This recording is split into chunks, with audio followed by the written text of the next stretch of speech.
The Hunting Wives on Netflix featuring Malin, Åkerman, and Brittany Snow quickly blossomed into a massive hit last summer, and recently I sat down with author May Cobb and showrunner Rebecca Cutter to discuss the show's success and origin story. Take a look.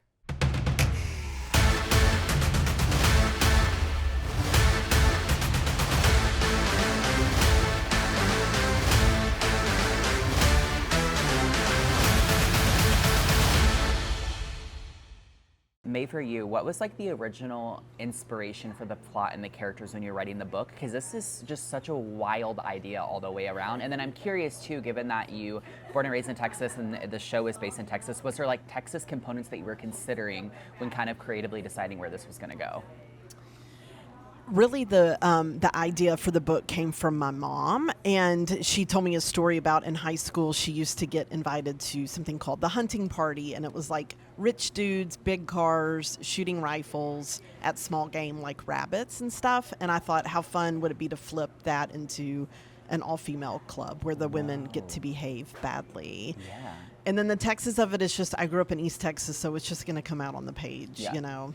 I can't help it. Yeah. Drawing from what you know. Exactly. Yeah, it's like the easiest thing to do. So then for the pair of you, what was it like bringing this very kind of illustrious story on paper to then the screen? Well, the executive producer, Erwin Stoff, sent me the book, and I was like, oh, I'm such a slow reader. I'm never going to finish it. And then I got on a plane, and it was on my computer, and I read the entire book in one sitting, thanks to May Cobb's brilliant writing. And I was like, the show is so scandalous. I mean, the book is so scandalous and so horny, and I just knew I could make a show out of it. And I just spent some time sort of fleshing out what a season could be, and sold it in the first and only pitch. Yeah. And the rest is kind of history. Yeah.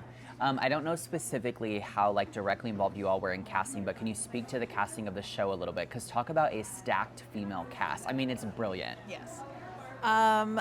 Well, the first person we cast was Malin Åkerman as Margot Banks. That's, I think she's sort of the linchpin in terms of like, because all these other women have to fall in line behind her and be obsessed with her, and she's the queen bee. So our brilliant casting director suggested Malin. We sent her all the scripts. She read them. She loved them. We sat down to lunch, and it was just like, of course, yes, we're doing this. Yeah. And then Brittany Snow, we knew we needed that like perfectly vulnerable, but also like capable of being crazy, capable of strength too.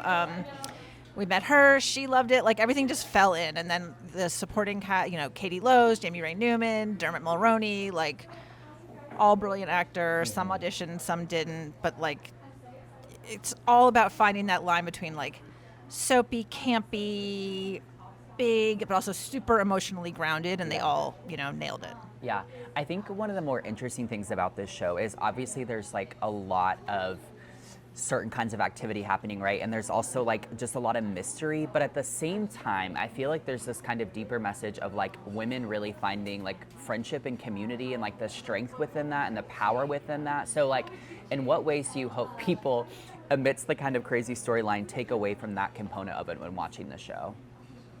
It's so funny that you say that, because so much of it is about like women like hunting each other and stalking each other, but also the women are in charge of this world. Mm-hmm. I mean, we are seeing this world through women's eyes, and I think it is such a pro-woman thing, but the women are all flawed. Yeah. And I think that's what's great about the book and great about the show and great about the time we live in, is that we can have flawed females. Everyone doesn't have to be this perfect virginal heroine. So it's just so fun to be able to let their hair down. Yeah, yeah. And then May, for you in writing, like, did you have that kind of sense going into it, or was it just like, we're just gonna inject pure chaos?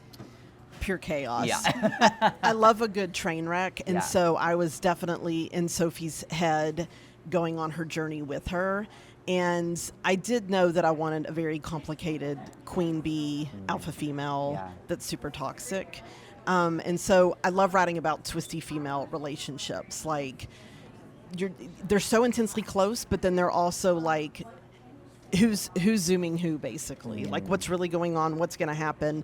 I never know. I never plot my books out. So I love to just follow the crazy. Yeah, yeah.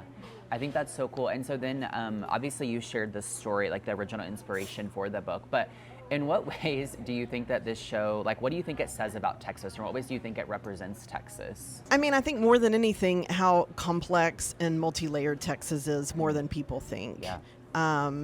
I feel like Rebecca really amplified that in the show in such a fun and also super smart way, with getting into all the different inflection points in red state, blue states, but also staying super grounded in the character. I feel like I've only been, this is my 4th time in Texas in my life.